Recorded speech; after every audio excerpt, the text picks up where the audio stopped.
My true story from Tennessee after the wedding.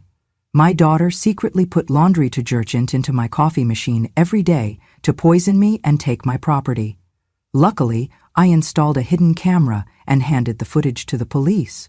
She won't even taste the difference. She's drank bitterness her whole life. My daughter-in-law's voice cut through the quiet kitchen like a blade. She leaned in close to my son, her husband, smirking as she lowered her voice even more. One sip closer to silence. That's all she's good for now. She paused, her eyes glinting with cruelty. If she drops dead on the porch, we can call it natural causes. They did not know I heard them.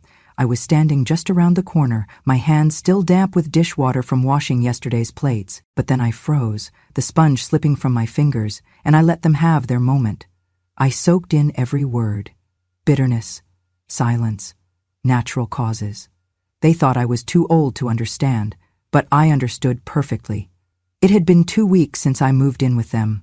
Widowhood had closed a door on the life I had with Harold, but the world thought it opened another in my son's house. I brought with me the furniture from our home, the memories we wove together, and yes, I brought the papers for the life insurance, the savings, and the will that was unsigned because I had not yet found the right moment to share it. I believed I would be welcomed, cherished even, for all that I gave. But hindsight is clearer. They framed the first morning perfectly. A woman with a bright smile handed me a steaming mug, precise and fragrant. "Here you go, Mom," she said with practiced sweetness. Cold coffee, I thought. But that could happen. Within hours I had cramps deep in my gut, my vision blurred. My hands shook when I reached for the faucet. I told myself it was my fault. Always that thought, because my son hovered, concern in his eyes. But each sign intensified. A morning later, I barely made it to the sink. They brushed it off. "You are just tired. It's just age." The third time, I misplaced my reading glasses for an hour. That's when I started noticing the powder residue on the coffee filter, slimy white trails on the funnel each time she poured. I am no fool. But I had to be cautious. He was my son. I didn't want to believe he would help, or at least ignore her actions. When I looked at him, I pretended not to recall the late-night whispers I heard the evening before. "We just need to wait another week. She still hasn't touched the property papers." Sometimes the truth hides beneath the cloak of family duty. So I decided to observe, to measure, to prepare. But I did not mention a word. The mornings after that were weighted with dread. My hands trembled before the kettle. I drank anyway, because resistance would only pique their suspicions. Each sip became a gamble, each swallow a risk. I double-checked the coffee canister lid, but she always ensured it was locked tight. I watched her from the corner of the kitchen as she filled the filter. I noticed how she paused, stirring something into the water before locking the lid. I didn't stop her. Not yet. I went to the doctor after the third alarming episode. She pressed stethoscopes against my heart, asked me to write my name, to hold still, to look at her clearly. She said it was essential tremor, age, nothing to worry about. But when I reminded her of my perfect health record, that Harold and I walked 2 miles daily until the day he passed, the doctor shifted. I was in my 70s, ripe for decline, she said. That was enough for them. Yet I suspected otherwise. Because the tremor only came after breakfast. Because my vision cleared by noon. Because there was acid residue under my tongue that tasted like bleach. Because bitterness, yes, but chemical bitterness. I could taste it even as they told me to rest, to eat oranges, to stop worrying. I decided to line the filter holder with layers of paper, to collect particles. I waited for the culprits to think they had succeeded, that my blindness would justify their words. And then the day came. I tasted nothing out of place in the drink itself, but the residue from residual spots had collected. I brought it home myself, rinsed the funnel, wiped the filter, kept the evidence in an envelope inside my purse. My son looked at me the next morning as I stood quietly with the mug. He said, "Mom, maybe you should go stay with your friend Linda for a while. Rest." His eyes contained compassion, but not enough to stop her. It was the first time he mentioned Linda's invitation. I nodded, and he kissed my forehead. I didn't mention the twitching blind spot he ignored the moment I nearly dropped the cup in his presence. I swallowed. Again. I opened the kitchen cabinet and rearranged the mugs. The blue mug Harold bought me on our 40th anniversary would stay hidden. I would have to drink from the plain white set, noticeable but not alarming. Later, if I ever need to stop the poison, I'll know whose cup has what. But for now, I must act like nothing is wrong. That afternoon, I found a discreet camera online, grainy footage, inconspicuous. I wired it behind the coffee nook where no one would look. I tucked the power cable into the wall behind the toaster. Later that evening, when they were all asleep, I placed a USB stick next to the DVR slot and tucked it inside the drawer. My heart pounded not with fear but with resolve. My world was under threat, but this was my home. I would protect it. The next morning, I sat at the island. My book lay open but unread. When she twisted the lid of the coffee canister, paused, and then slowly poured into the filter, I did not look away. I pretended to be lost in thought. I watched her pour water, pause, reach for something behind her, an unknown powder, and stir it into the machine. My breath caught, tears pooled behind my vision. I bowed my head, a single nod to her routine, then stood and left the kitchen before my hands shook again. I will wait. I will survive. I will record. I will act. Some wounds we conceal until we have the proof. My proof is that camera, still recording as I type this now. Each morning it captures her betrayal more clearly. And one day soon she will stumble not upon my weakness, but upon my strength. They think the older I am, the quieter I will be. They believe I will die soon, and everything will be theirs. But they forget I've endured forceful storms, outlived diseases, and built a life with gentle hands and a sharp mind. They forget that bitterness sharpened my instincts. And one sip closer to silence, my voice will rise louder than the echo of her betrayal. Because I am not done living, and I refuse to vanish quietly. I woke with my chest tight and my head throbbing. The house was quiet but inescapable. My bones ached, as though I had aged by decades overnight. I told myself it was just exhaustion, or a weak heart. But beneath it all, a slow anger simmered. This wasn't just age. I made my way to the doctor's office mid-morning, trying to ignore my stomach twisting in knots. The receptionist smiled and handed me a clipboard. I'd written my name 30 times in the last 2 weeks. First as a test of strength, then as a declaration that I was still present. Dr. Keller appeared, sharp, clean, too young to understand grief. He checked my vitals, asked some routine questions, then peered at me. "Everything looks fine for your age," he said. "Your heart is steady. Your blood pressure is a little elevated, but that often comes from stress or age. Simple things. Try to rest more, eat more fiber." I nodded, but in my chest words bristled. I told him about the tremor, about my vision blurring. He watched me reach for the chart with my right hand, trembling. After an awkward silence, he asked, "Have you considered it might just be age catching up?" It was an answer I'd heard too many times. Wrinkles, bone density, forgetfulness. They blamed everything on age. But this was different. This was calculated. Stepping out of the clinic, I slipped into the car, closed my eyes, and let the world spin. I felt foolish. I'd come with evidence, my mornings, the taste residue, but he dismissed it all. He was complicit, whether he knew it or not. Back home, I tried to focus on the day. I switched between dusting and sipping water, avoiding the kitchen but not the ache in my skull. I remembered the nights I found small, unexplained splashes of powder under the coffee maker tray, the smell of soap lingering in the air. I wasn't paranoid. Not yet. Just determined. Later that afternoon, I went downstairs to my sewing room, a refuge of memories and hush. The soft hum of the sewing machine felt safe. And then, that breath, like footsteps near the kitchen. I froze. I listened. My daughter-in-law's voice, low, whispering. And another voice, Dr. Keller's. "This is working," the doctor said. His tone was too calm, full of practiced confidence. "Soon she'll be out of the way and everything falls into place." I felt the floor shift beneath my feet. They don't hide well when they think I'm sleeping. "Doc, how long?" the voice asked quietly. "Another week. Maybe 2. We need her signing that new directive." I swallowed. The directive, my unsigned will, my rights, placed the property under joint control. That was when it hit me.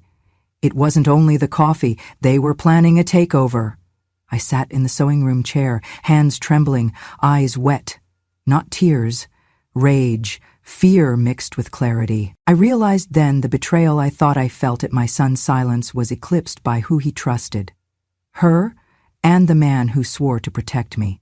I waited until I heard footsteps retreating upstairs, and the hush returned. Then I opened the drawer beneath my sewing table where I kept 2 small notebooks. One was my journal.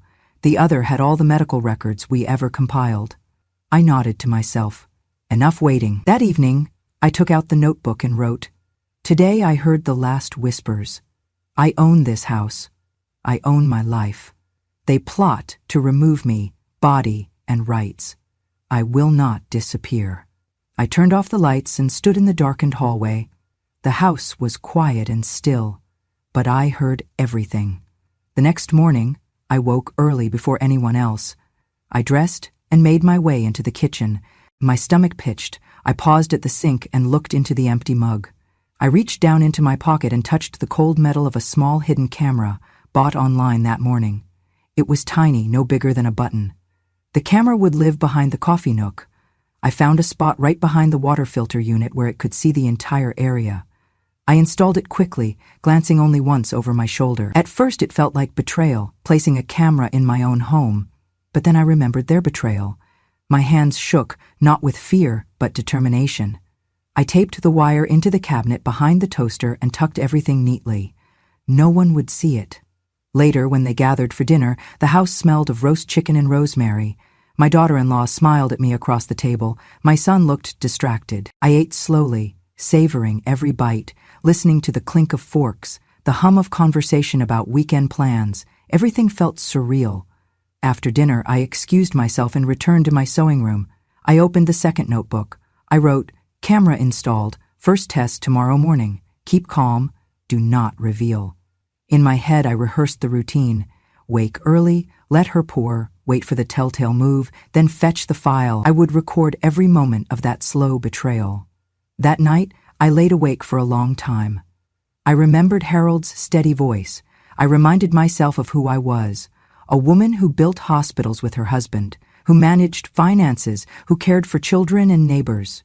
I would not be forgotten here. I would not become invisible. When I finally slept, I dreamt of coffee pots melting into puddles of bleach. I woke with tears in my eyes but strength in my chest. Daybreak came. I sat at the island, book open but unread. I watched the filter drip, her shadow moving in careful steps. I held the coffee mug tight, my heart pounding. She clicked the lid closed, smiled at my back and turned away. I waited, a heartbeat, then reached under the counter, slipped out the USB I'd wired to the camera. My world shifted that moment. I wasn't a passive victim anymore. I was a woman with evidence, with purpose. I climbed the stairs, paper in hand, and stood in front of the mirror. My reflection looked older but not beaten. I touched the lines around my eyes. They were proof of survival. I whispered to myself, 1 week, 1 clip, justice. And for the first time in a long time, I believed it. The morning light crept into the kitchen just before 6, soft and cold. I slipped out of my bedroom and made my way downstairs as quietly as I could, careful not to disturb the house. The camera I installed was in place, hidden behind the coffee nook. Now I filled the coffee canister with fresh beans, silently hoping this time would confirm everything I feared.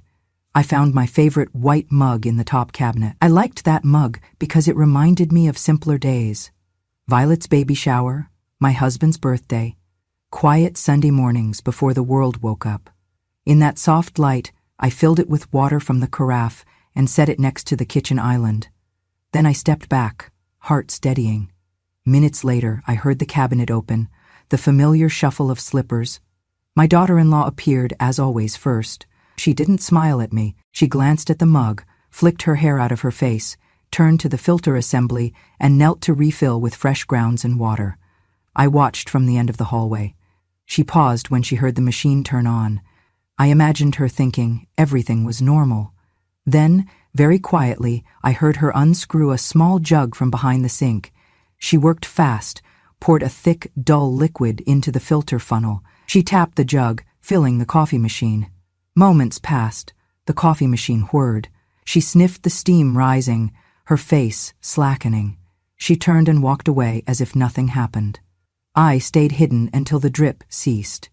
Then I stepped forward, lifted the coffee filter holder, and found the white powder. Water mixed with softening agent and detergent residue. I pressed the filter bag gently, capturing some residue, then snapped a photo where the powder stuck to the folds of the bag and the filter funnel. I gathered it carefully in my coat pocket. The day ahead stretched full of decisions, but first, I did what I always did. I wrote this moment in my journal. June 12. Proof. She does it. I have photos. I will take this to Linda today, my friend, retired pharmacist. If it tests positive, I can show pattern. She thinks I don't know. But now she knows I know. I will not stop. I tucked the filter and photos into an envelope and walked to my car, driving slowly to Linda's home. Roses bloomed along her walkway, and when she opened the door, I felt the weight lift a bit. She ushered me inside and we sat at her kitchen table, ringed by teacups and herb jars. I handed her the envelope. "Try it," I whispered. She nodded and unpacked the filter bag and photo. She laughed, softly, nervous laughter, and stepped into her lab in the basement. 30 minutes later, she reappeared, holding a sealed test tube.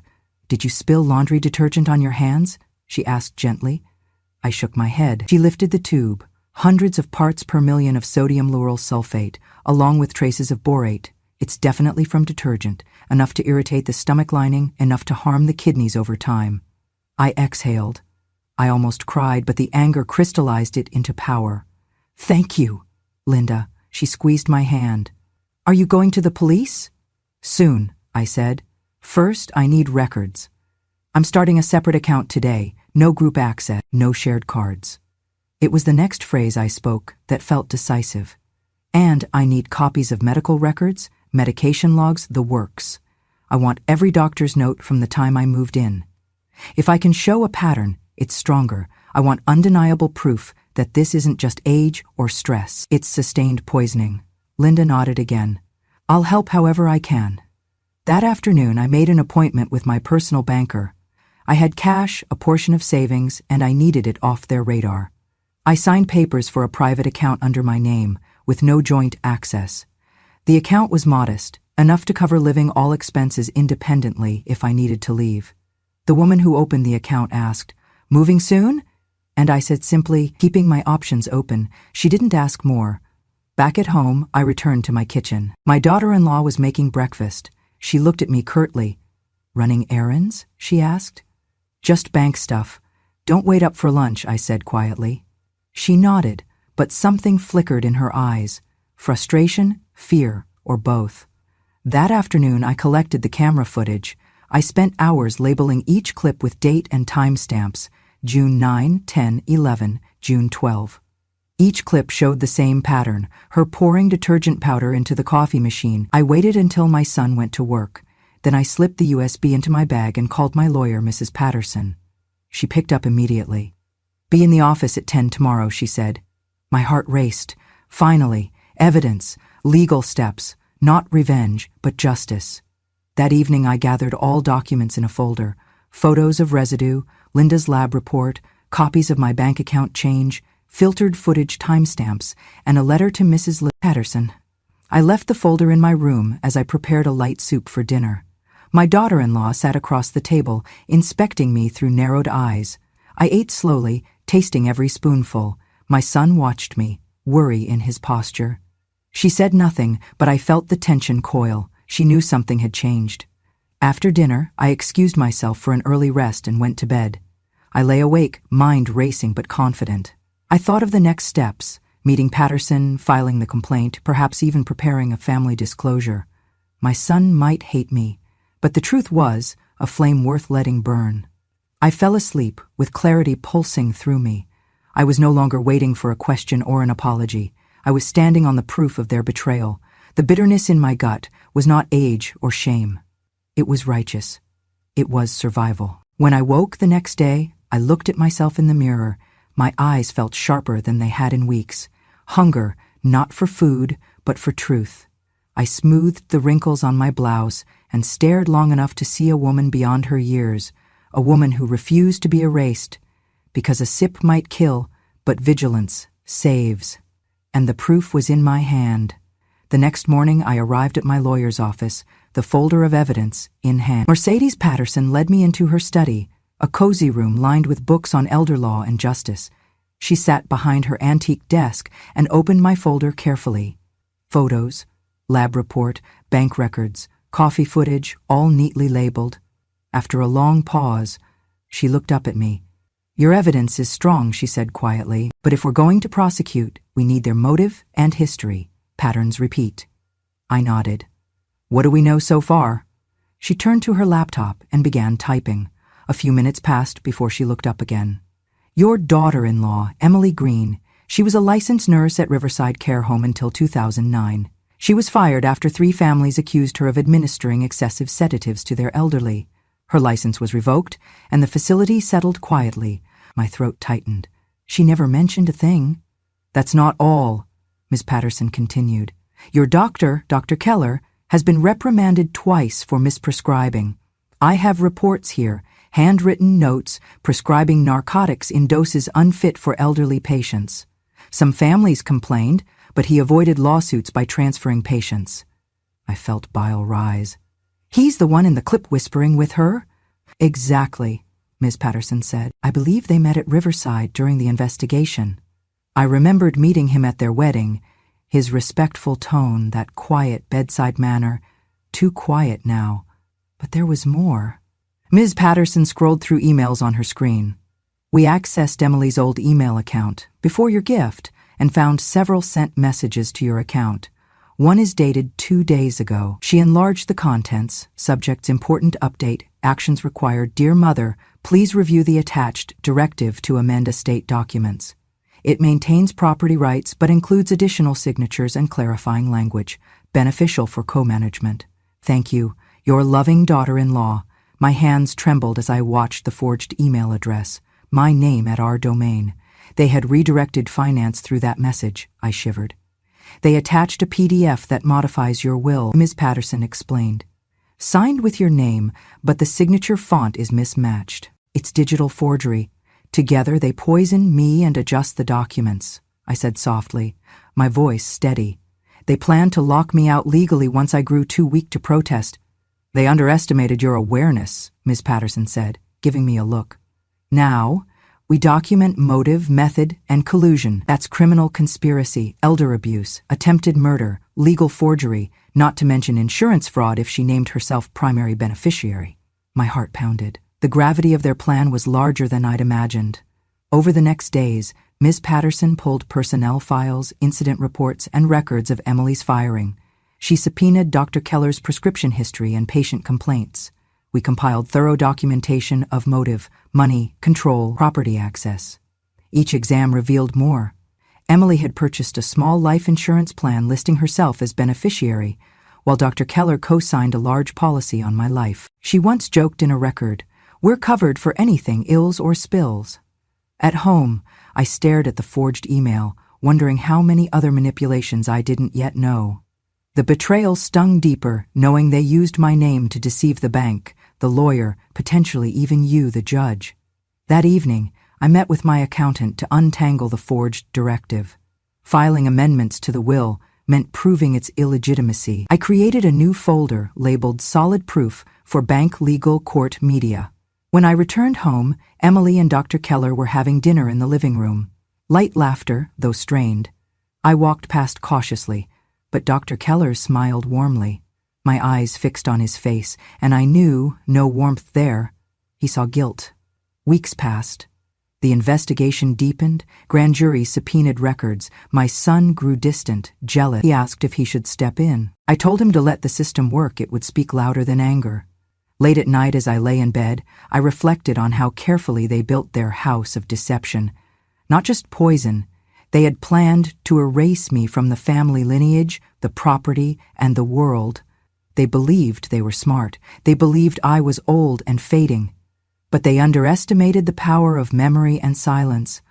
I held their plot in my pocket, in my folder, taped and bound. The camera continued to roll each morning, capturing more pieces. Discussions about bank appointments, a whispered conversation about having to finalize everything when she's gone. The footage was quiet, but potent. When I closed my eyes at night, I heard my own voice from that recording. One sip closer to silence, spoken by her. A phrase I reclaimed. Every night, I rehearsed 2 words. Justice comes. Soon, everything would fall into place, just as they'd planned for me to fade. But they'll be surprised where the silence leads. The folder weighed more in my hands than the years I'd carried. It wasn't the weight of paper, but the gravity of truth. I stood at the kitchen table, reviewing each page. Photos of coffee residue, lab reports, divorce of joint accounts, the forged will email, witness statements from Linda, career records of Emily and Dr. Keller, and the tiny USB of camera footage. This wasn't just proof, it was a declaration. I would no longer be erased. That morning I drafted a letter. It was short, cold with precision, but offered no apology. I folded it carefully and slid a copy into 6 separate envelopes, one addressed to the local police department, another to the district attorney's office, a third to my lawyer, and 3 more labeled, "To our wedding guests." Dear guest, while you toasted to love upstairs, I was drinking poison downstairs. I wired the folders to each recipient. By noon, the police had the folder. By afternoon, the DA's office had thumb drives labeled emergency evidence, elder abuse/attempted homicide. My lawyer confirmed receipt of her envelope at 4 p.m., and by evening, all 6 wedding guests, my son's closest friends, colleagues, family, received the discreetly delivered package. I watched as a ripple unfolded. Messages began pouring in, shocked texts, calls asking if I was okay, emails expressing horror and sympathy. One guest wrote, "I can't believe what she's done. I'm so glad she's safe." Another, "This is bigger than I thought. I'm with you, Mary." I tasted victory in those words. Not revenge, not yet, but validation. I was not alone. My son called at 8 that evening. His voice trembled. "Mom, what are you doing?" I explained. "I'm protecting myself. I'm protecting the truth." He sighed. "But Emily didn't do it to hurt you." "I don't understand." His voice cracked. "She nearly killed me," I said softly. "I have proof," he scoffed. "You're being paranoid. The doctor said it was nothing. Age, stress, your wife dropped detergent in my coffee. The camera caught it. I gave the evidence to police. They're investigating." "Mom, stop this!" "Son," I interrupted. "This isn't paranoia, it's poisoning. Do you want me dead? Do you?" Silence. He didn't answer. "Please," I said quietly. "Let them investigate." The next morning, I saw Emily. She held my gaze with forced politeness. "Mom," she said, "are you sure?" "Yes," I replied evenly. She shook her head. "You're ruining everything." Her eyes flicked to the coffee machine, and I held her stare. I didn't break. That afternoon, Detective Ramirez came to the house. He spoke quietly, respectfully. He reviewed each piece of evidence at the kitchen table, switched on the TV in the corner to show me a live briefing on elder abuse cases in the region. I offered tea. He declined. He left, promising a prompt investigation. The weight of anticipation settled on me. That evening, the phone rang again. Money, messages, concern. The world was paying attention. But inside the house, my son's demeanor had shifted. He avoided eye contact, spoke less, sat sideways at dinner. Emily tried to keep normal. She even made coffee herself. I offered only water. I went to bed early while he sat at the kitchen island under the halogen light, paper in hand, battle shaken across his face.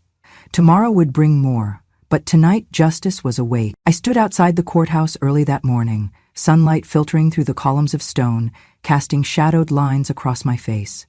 I wore the dress, a pale blue gown I'd donned 50 years ago for my wedding to Harold. Its delicate lace and satin buttons reminded me of a life filled with love, not betrayal. I was no longer that 40-year-old bride, but today I would renew a vow, to protect my dignity and truth. My lawyer, Mrs. Patterson, joined me, her presence steady and reassuring. Together we walked into the courtroom, where murmured conversations hushed as I entered. Word had spread this wasn't just any family dispute. Cameras lined the hallway. Reporters whispered about the elderly woman who dared to bring her daughter-in-law to trial for attempted murder. I took a seat beside Mrs. Patterson at the prosecution table. Across from us sat Emily, her face ashen, her makeup applied too thick like armor. Dr. Keller stood next to her, tall and pale, nervously adjusting his tie. Their lawyer looked across the room, scanning for sympathy that wasn't there. When the judge entered, robes swishing, the room settled. Opening statement followed. The burden of proof lay with us. But I felt something ominous behind me, the collective attention. My son sat in the gallery, eyes downcast. He hadn't made eye contact yet. Patterson started. She laid out the timeline. Breakfasts 2 weeks ago, the sick episodes, the camera, the lab results. Then she said, "But what we have here is more than poisoning. It is conspiracy, elder abuse, attempted murder with premeditation." Then came time for the clip. I watched as the video played on the large monitor. It showed Emily picking up the jug, unscrewing the lid, pouring detergent into the filter. The images froze. Silence hung like fog. Emily's lips parted. She tried to speak, but couldn't. The judge cleared his throat, adjusting glasses. No one moved. Then the lawyer for the defense rose, challenging chain of custody, camera permissions. But his words felt hollow. Too little. Too late. Next, the prosecution shifted to the insurance angle. Dr. Keller had signed as co-beneficiary on life insurance policies for me, drafted days after the wedding. That flicker of greed underscored everything. Mrs. Patterson leaned toward me. Everything they did was calculated. Then came the moment I spoke. The courtroom lights dimmed. I rose slowly, weaving my words with clarity. "Your Honor, I lost my husband 6 months ago. I came here looking for refuge in my own family.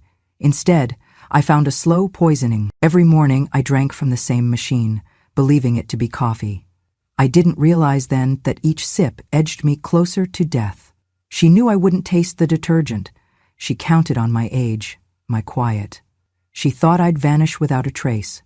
They called it natural causes. Someone said, if she drops dead on the porch, no one will ask. I'm standing here because I refuse to be that old woman who disappears." My voice cracked over the word old. The gallery held its breath. My son's face had gone pale, and my daughter-in-law stared, her mask slipping. I continued, "They tried to kill me slowly, but I remember it fast." Silence fractured. I looked at Emily, once a daughter figure, then at Dr. Keller, the man who pretended to care. I wanted them to understand. I am more than memory loss. I am the result of every sacrifice, every lesson. I am the outcome of 15 decades of living, and I demand to continue living. The judge called for a recess. I sat back down, a tremor of adrenaline in my veins, yet a sense of triumph softened the panic. Mrs. Patterson squeezed my arm. Cameras in the hallway glimpsed my dress, a bridal blue shining across their lenses. When court resumed, the DA called Detective Ramirez to testify. He confirmed details. Emily had purchased detergent in suspicious quantities. Dr. Keller had filed suspicious insurance paperwork after the wedding. Texts between them spoke of urgency. Signalize it before she notices. Emails were signed with my name. By midday, the jury had seen enough. Verdict read, guilty on all counts. Emily faced 15 years for attempted murder, conspiracy, elder abuse, and insurance fraud. Dr. Keller, 20 years, no parole, no leniency. As the judge banged the gavel, I closed my eyes. The echoes rang like a bell. I lived. When court emptied, I saw my son lingering. His eyes met mine, filled with shock and something deeper, regret. He whispered, "Mom, I'm sorry." I nodded, but words failed me. My life had been upended, but today I reclaimed it. I exited the courthouse, wearing the wedding dress not as a memory, but as armor. Behind me, cameras snapped, audience stirred, and the sound of my voice spoke across town. They tried to kill me slowly. I remember fast. This courthouse day would mark not just a victory, but a lesson. Silence is not surrender. I remained standing. Rain fell steadily the morning after the verdict, painting the streets of Nashville in shades of gray. I sat in the modest tea shop I opened just days ago, sipping chamomile from a delicate porcelain cup. It was called Still Standing, a name chosen with quiet intention. The walls were lined with soft tea blends and a few black and white photos of my life. Harold and me on our 50th anniversary, me in that same pale blue dress, smiling broadly. The bell over the door jingled, and I looked up expecting a customer. Instead, I saw him, my son David, standing there, soaked, rain dripping from his collar. His face was a map of exhaustion and regret. He clutched something in his hand, papers fluttering in the wind. I set down my cup with a soft clink. He stepped forward, water seeping into his shoes. He looked at me with eyes I barely recognized, haunted, sorrowful. He didn't say anything. He just reached into his coat and placed a thick envelope on the counter. "Read it," he said, voice low. I watched him for a moment before opening the envelope. Inside was a stack of papers, the finalized divorce petition, his signature detaching himself. Under it, a single line, "I have done the unthinkable. I'm not worthy of you or the name you gave me." He sank to his knees in the empty shop, head bowed, tears trailing down his cheeks. Rain pounded the windows like a drumbeat of fate. Nothing moved but David and the storms outside. He said, "Mom, I didn't want to hear his apologies. I'd heard his silence before. I'd felt his protection of Emily when I most needed him. I'd tasted the betrayal long before the coffee was laced." His voice cracked. "I didn't know. I didn't see it. I love you, Mom. I never wanted her to hurt you." He tilted his head upward, his tears falling into the puddles on the floor. "I'm sorry." A gust of wind rattled the door. I looked at the cup in front of me, gone cold, and I realized he was no longer my little boy. He was an adult, responsible for his own actions, just as I was now fully responsible for myself. I stood up slowly. My bones protested, but my resolve held steady. Without a word, I turned my back on him. I walked across the shop and opened the heavy wooden door. The rain hit me with force, but I didn't flinch. I could feel every drop, a baptism of sorts. Behind me, I heard his sobs break the silence. I wiped my eyes against the cold air and looked out toward the storm-blurred street. I whispered to him, "Stay if you can." But I didn't look back. Some doors close not because you want them to, but because they must. Some relationships end not with violence, but with silence.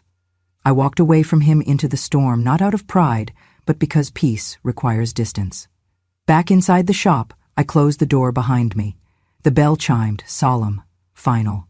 I leaned against the frame and watched David's silhouette through the rain-streaked glass. He didn't move. He just stood, holding the envelope, drenched and broken.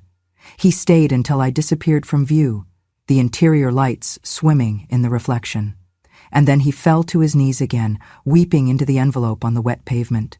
Inside, that stack of divorce papers reflected the weight of choices, his and mine. Later that evening, the storm subsided. I sat by the window, as tea shop owner now, not widow, not victim, and listened to the hush of night.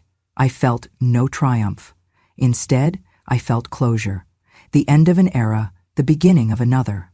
4 months passed. The shop grew. Locals discovered the peace of tea and talk. Survivors of abuse found monthly gatherings. One room offered free counseling. Every afternoon someone would tap on the bell and ask, "Are you Mary? I came because of you." My son visited once, not expecting a warm reunion, but a news segment caught him in the shop window. He pressed his face against the glass, eyes red. I was speaking to a young woman who'd suffered nursing neglect.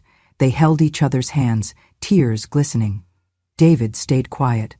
I stepped over to the window. He gasped. I motioned for him to enter. He paused, about to potentially cross a boundary intact. I met him halfway, in the doorway, under the glow of dim lights. The tea house smelled of honey and chamomile. He looked at me, ashamed. "May I come in?" I nodded, just once. He stepped inside like a man stepping into a new chapter, unsure of the past but willing to face the future. He helped around the shop without offering to stay. He wiped tables, delivered tea, and was quiet. I offered him a seat. "Sip?" I asked gently. He nodded and took a cup. Steam curled around him like a soft promise. He exhaled long and said, "I wanted to say I'm sorry." I closed my eyes, conjuring the memory of his tears in the rain. He continued, "I lost you. I lost myself, but I'm here." The only sound was the slow drip of a teapot in the back. I placed a hand on his, warm and firm. "Your silence hurt, but your return matters." He pressed my hand back. "Can you ever forgive me?" I nodded and said, softly, "I forgave the man I loved. Now I'm learning to trust the man you're becoming." He exhaled with relief. I poured him another cup of tea. The clock ticked. The heart healed. That night, I wrote in my journal, "David came home."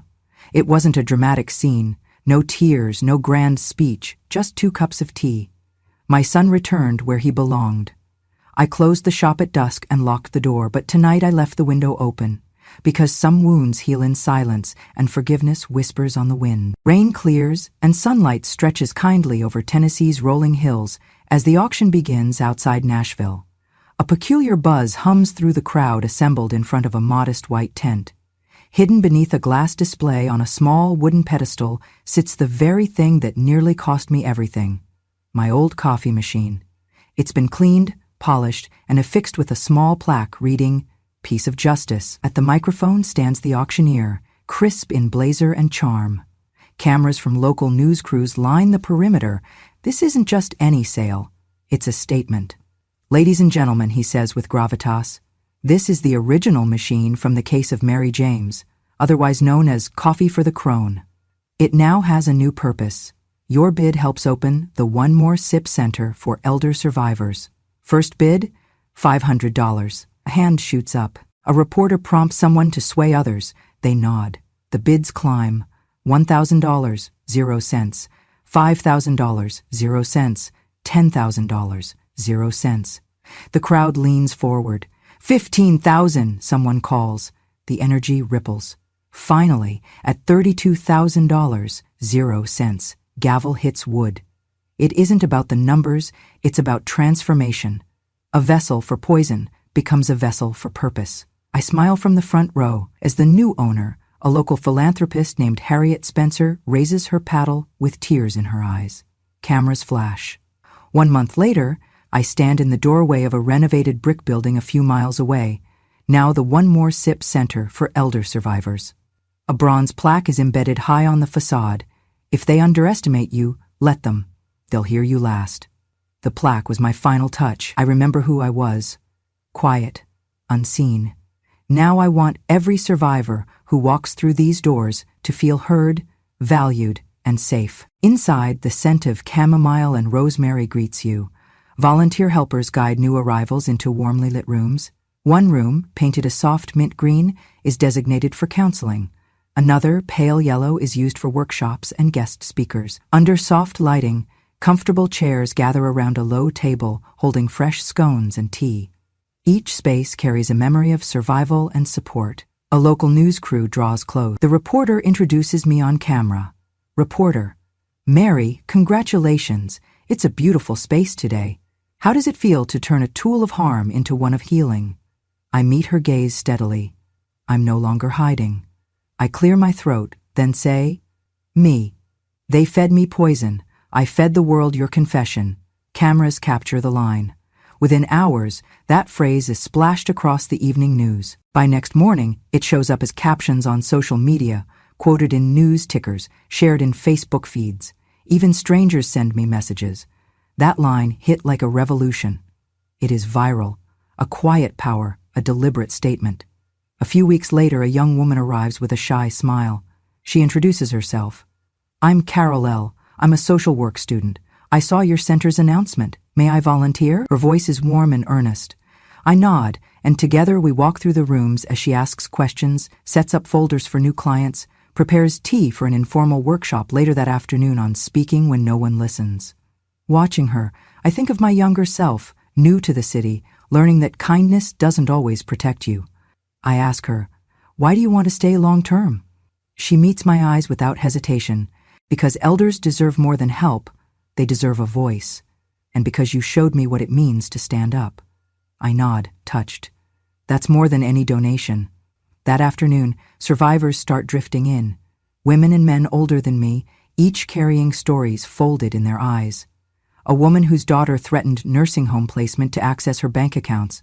A retired teacher whose granddaughter took her keys so she wouldn't mess things up. They arrive shy, hesitant, yet their hope glimmers in every step. I stand at the front, teapot in hand, ready to welcome them. I pour chamomile into delicate cups. One by one they come forward. We form a circle. And they begin. I was told I was just confused until I fought back. He said I'd lose everything if I fought for my rights.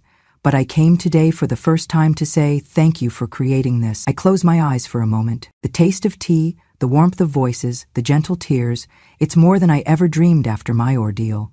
The place hums with life. Over the next few months, the center thrives. Workshops, legal clinics, art therapy, community talks, it becomes a lifeline. My son visits shoulders low, but speaks now.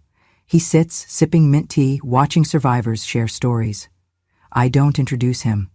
I don't offer a seat. He finds one on his own. One morning I overhear him talking softly with Corel by the tea bar. Son, I let her control everything, even my loyalty. I was wrong. Corel, it takes courage to be quiet, and courage to return. I can see both in you now. I smile from across the room. A small moment of reconciliation. Beginning, not an end. But the heart of this story belongs to our unveiling event on grand opening day. We cut a blue ribbon. Guests include the mayor, reporters, survivors' families, donors. I step to the podium, my shawl draped over that same pale blue dress, my bridal gown pinned under a modern cardigan. Some gasp in recognition. I speak softly but firmly. We opened this place because age should not equal silence. Because a poison machine once nearly took my life, and instead, this community chose to make it a symbol of hope. This center belongs to every person whose voice was silenced. Let this house be a reminder. Even the most bitter sip yesterday can bloom into tomorrow's strength. Applause fills the room. A tear forms at my temple as survivors nod in solidarity. Later that evening, I sit at a table by a window. The city lights twinkle beneath the darkening sky. Caroli approaches, holding a small wooden plaque she made, still standing. She sets it beside my teacup. I touch it, eyes swelling. She says softly, "You were never a crone. You are our quiet justice." I reach across the table. "And you? I can't imagine this place without you." She smiles deeply, absorbing every syllable. As night approaches, I sit in the empty shop and reflect. From that first sip of betrayal to now, I've transformed fear into action. Once invisible, I've become a beacon of gentle power. The One More Sip Center stands as testimony. Survival isn't just about living. It's about reclaiming voice and space. I write in my journal, "They thought I would fade. I thought I would disappear. But in the shadows, I found resolve. Now this shop, these walls, they speak louder than poisoning ever could. This is where silenced voices rise. This is where I finally stood, not for myself only, but for all who follow." And so, dear listener, this is where it ends and begins again. If you've ever felt underestimated, invisible, or quiet in your own story, remember one thing: if they underestimate you, let them. They'll hear you last. Thank you for staying with me. If this story moved you, if you know someone who needs a sanctuary or a survivor's voice, please like, subscribe, and share Grandma True Stories. Let's lift up every voice that's ever been silenced, because one more sip of justice can change a life. Subscribe now, and never let your silence be your end.